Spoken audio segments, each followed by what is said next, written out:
Hi Pisces! This is Jav. Welcome po sa ating channel. Gamitin ang reading na ito bilang kabayi lamang. Kung naka-resonate kayo, comment down. Kung hindi kayo naka-resonate, ibigay niyo po sa iba kasi dyan ang reading po ito. This is for you, Pisces.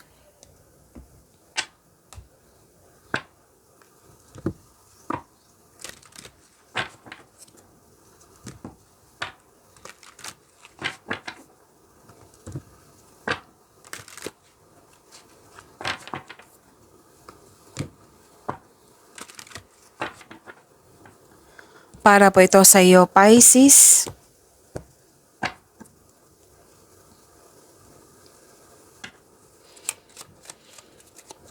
Maraming salamat po sa inyong patuloy na suporta at maraming salamat din po.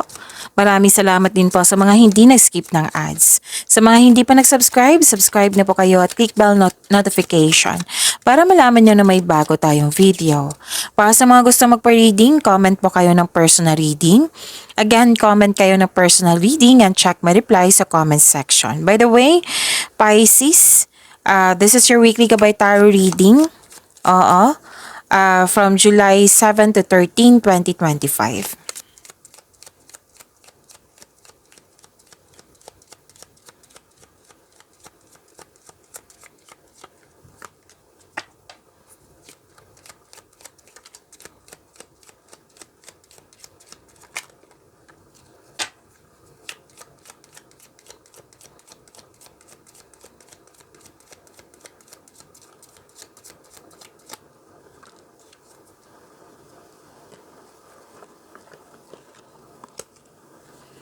Okay. You have the power, authority, and protection. May malaking influence ang isang mother figure. Oo. At may nag-uusap dito sa malaking negosyo. May nag-uusap tungkol sa malaking negosyo, career, and finances. At may nakita ko ditong nalilito ka or nahihirapan ka sa paggawa ng desisyon or pwedeng nahihirapan ka sa isang sitwasyon, tao ba ito? Or yun nga, paggawa ng desisyon. Kasi may nakita ko ditong guilt and sacrifice. May hope and healing, personal development din. Nakatanggap kayo ng blessings, Pisces. Maraming ideas na bibigyan mo siya ng agarang aksyon. At this is money luck, L-U-C-K. And nakita ko yung fame, awards, recognition. At nakita ko rin dito, naghahanap kayo ng nagre-research kayo sa internet para magkaroon ng clarity or learnings. Okay, personal development, hope and healing, andito po. May fame, awards, recognition. Yan.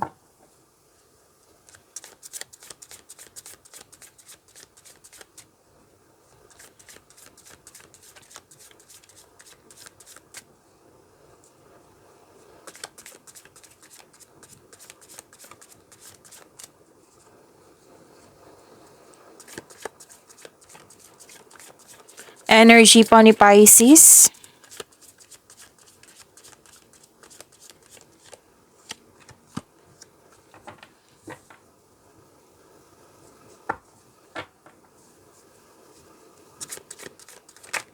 Okay.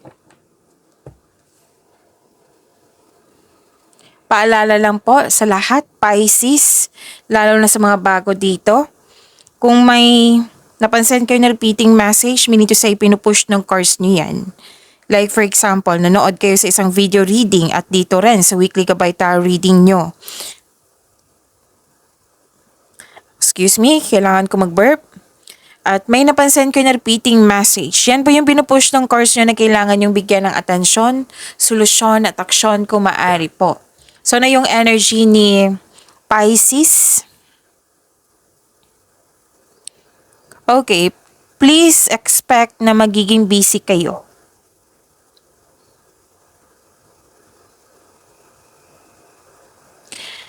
Full of creativity, mas sumawak yung ambisyon mo sa buhay. Very passionate sa gusto sa buhay. Binibigyan ng time and effort yung passion. Kaya mo maging leader. And please know that you are guided and protected now and always. You are divinely guided, Pisces. Very confident and sense of worthiness are elevated. You are becoming more confident, which will lead to immense personal growth and improvements in inyong connection or relasyon.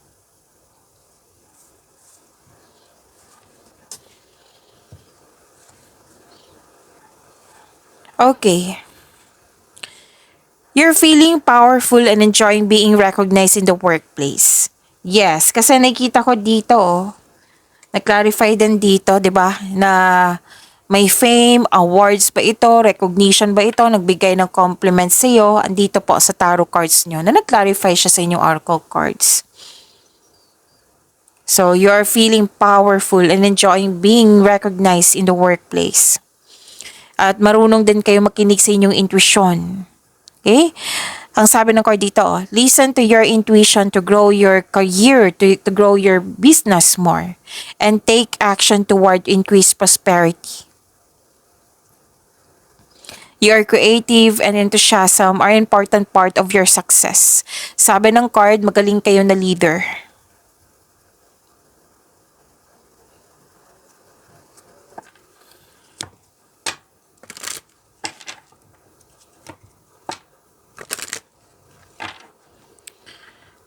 Wow, success and new doors opening. May collaboration, may expansion.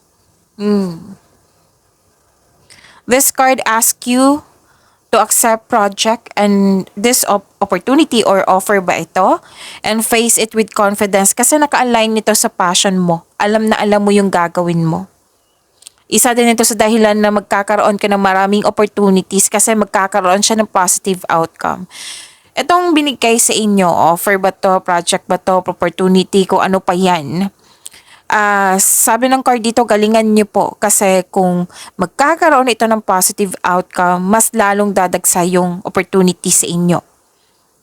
Kaya huwag mag-alinlangan na tanggapin itong offer na ito. So this card tells you na nasa next level ka ng prosperity. Dalawang card na mismo nagsabi niyan. This card tells you na yung next level na kayo sa prosperity na matagal mo nang hinintay.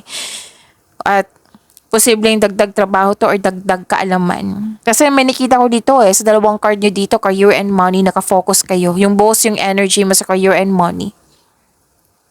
And ang sabi ng card dito, spend time with people who inspire and motivate you. Mag-spend time ka sa kanila kasi magbibigay din ito sa iyo ng positive energy. Okay? And may mag-travel, may mag-decorate ng bahay. Opportunity, puro. Wow, ang ganda naman ito, Pisces. Puro opportunity nakikita ko sa dalawang card na ito. Wag po daw kayo mag-hesitate kasi nakikita ko dito, ang ilan sa inyo nag-hesitate po daw kayo. Para mawala na yung hesitation na yan or doubt ba yan, maggawa kayo ng konkretong plano para mawala na ito. Hindi itong hesitation, doubt ba ito. Okay, para magiging confident din kayo. Step forward, ipakita mo sa kanila na interesado ka, na magagawa mo ito ng mabuti. Oo. So, may offer talaga ng new business ang ilan sa inyo, which is na lumabas din dito. Nag-uusap sa malaking negosyo ang ilan sa inyo. So, increase confidence. Kasi nga, lumapit na to sa iyo Itong binigay sa inyo na opportunity, lumapit sa inyo. So, ang ilan sa inyo, nakita ko na nag-alinlangan. So, huwag kayo mag-alinlangan kasi makapagbigay ito sa iyo ng prosperity. Galingan nyo. Siyempre, may kasama ng sipag at tiyaga. Mag-focus. Kasi this will lead you to grow and expand. Gamit na gamit yung skills mo dito. Nakita ko naman dito na masaya ka kasi naka-align sa yung passion Alam na alam mo yung gagawin mo.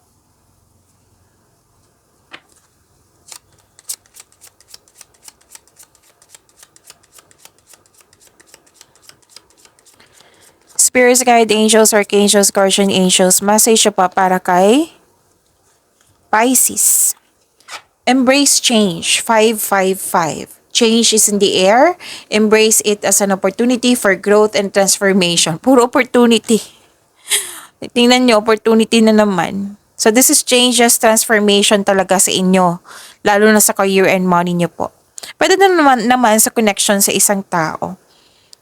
Basta mag-spend time kayo sa mga taong nagbigay ng suporta sa iyo, nag-motivate sa iyo, o nagbibigay ng inspiration sa iyo, yung naniniwala sa iyo.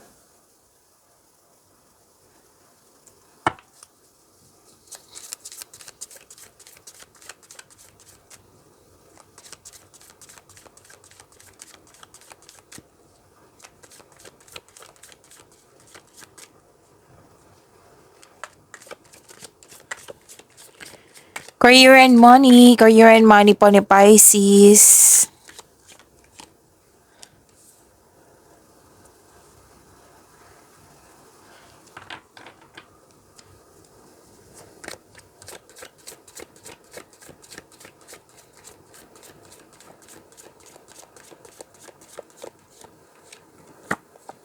Andito po si Angel of Power.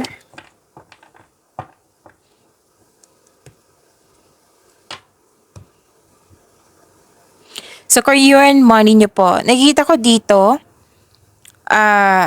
sabi ng card, tamang pag-manage ukol sa pinansyal at budget para mas lumago pa ang inyong kaperahan. So, balance, stability, nagkaisa, nagkaroon ng balanse. Kasiyahan buhat sa paglilibang, may nakita kong ganyan.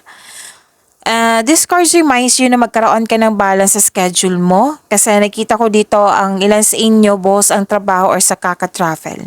So kailangan po balanse sa work, sa balanse sa panahon sa sarili, sa pamilya, sa partner.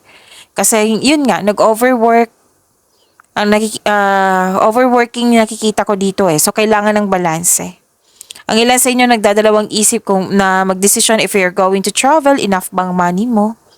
So, yung sabi ng card ha, tamang pag-manage ukol sa pinansyal at budget para mas lumago yung kaperahan mo.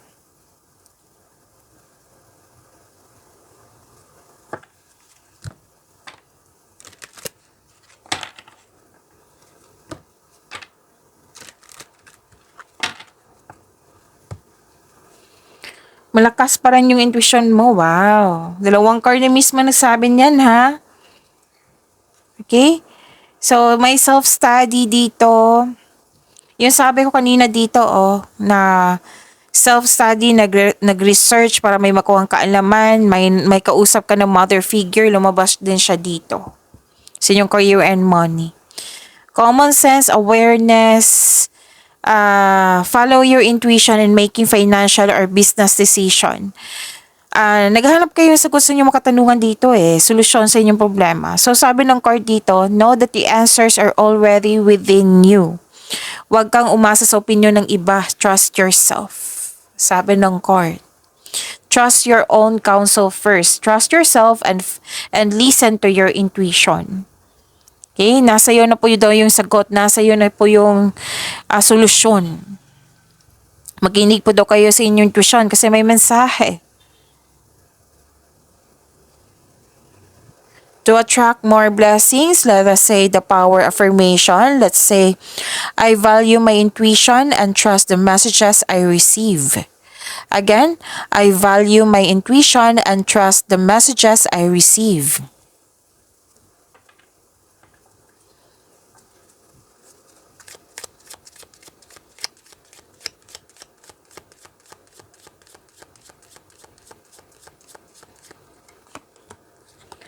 Expression.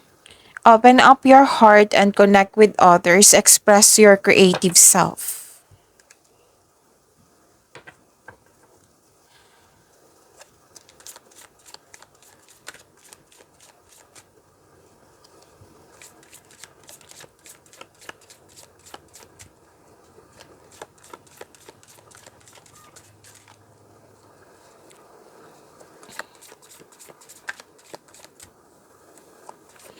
Love life, self-love, partnership, and romance ni Pisces.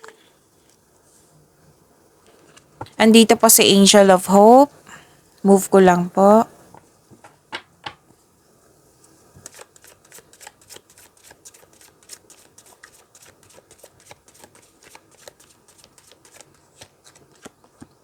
Andito po si Angel of Blessings.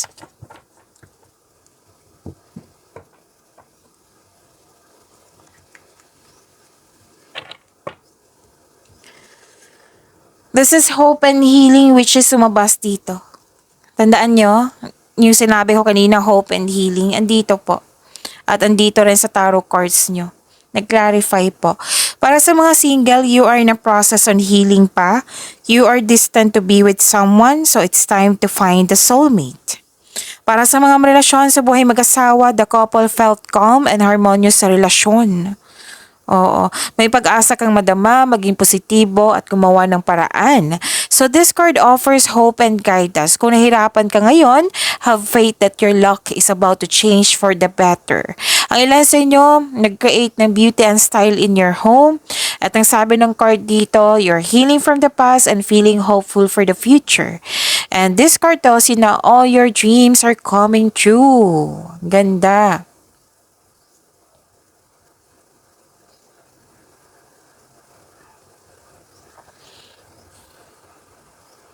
Okay. Nakikita ko dito, nagkaroon po ng may nasunod na tradisyon. Any kind of tradition. Single ka man, may relasyon sa buhay mag-asawa. Basta may nasunod na tradisyon. Okay? And may nakita rin ako dito sa mga single, may na-attraction sa teacher or sa student. Pwedeng magaan ang loob mo sa kanya or may attraction nga. Sa mga may relasyon sa buhay mag-asawa, may masusunod na tradisyon, lalo na sa mga may relasyon, may pamamanhi ka na magaganap or kasal. And you and your partner have strong beliefs about romance and partnership. So, wedding bell is coming. Wedding bells is coming po. Sa buhay mag-asawa, sa buhay mag-asawa, any kind of tradition nga, may masusunod.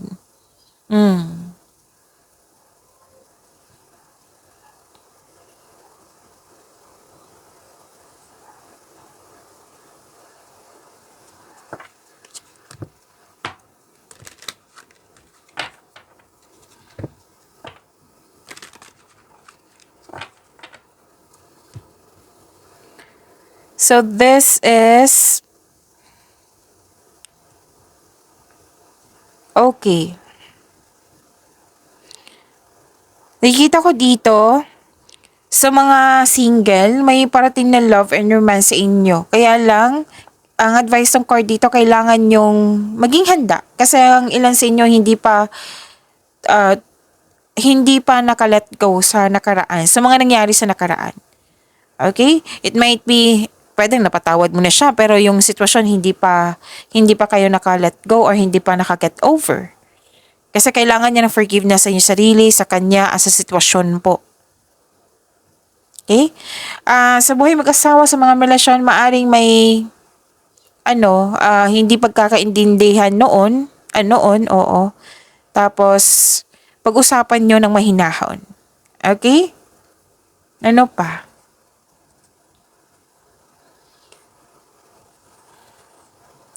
May biglaang pagbabago. May sekreto kayong malalaman which may be shocking. Pero itong biglaang pagbabago na ito, magkasuporta sa inyong relasyon, sa inyong growth and magkakaroon siya ng growth and expansion.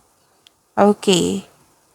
So, dalawang card na mismo nagsabi dito na kailangan nyo makinig sa intuition kasi nga mataas yung intuition. Ilang beses na lumabas, right? Oo. Kasi may sekreto po daw na mabubulgar at nagkaroon kayo ng honest conversation. Pwede din may sekreto kang malalaman tungkol sa inyong manliligaw.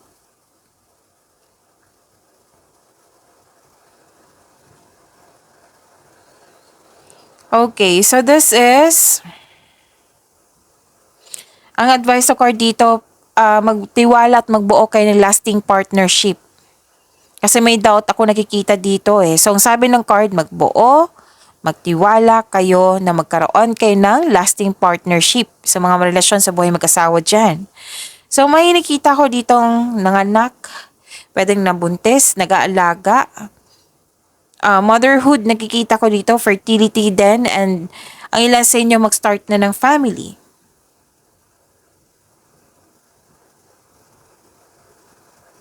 Nakita ko rin dito na nagkaroon po ng successful completion. May nag-celebrate ng monthsary anniversary or birthday ba ito? So, andito po si Angel of Hope. Let us say the power affirmation. I am inspired and fulfilled. Again, I am inspired and fulfilled. And andito po si Angel of Blessings, right? So, let us say the power affirmation. Listen to your inner voice and trust in your angels. Okay? Again, I will listen to my inner voice at malaki ang tiwala ko sa mga anghel. Yan.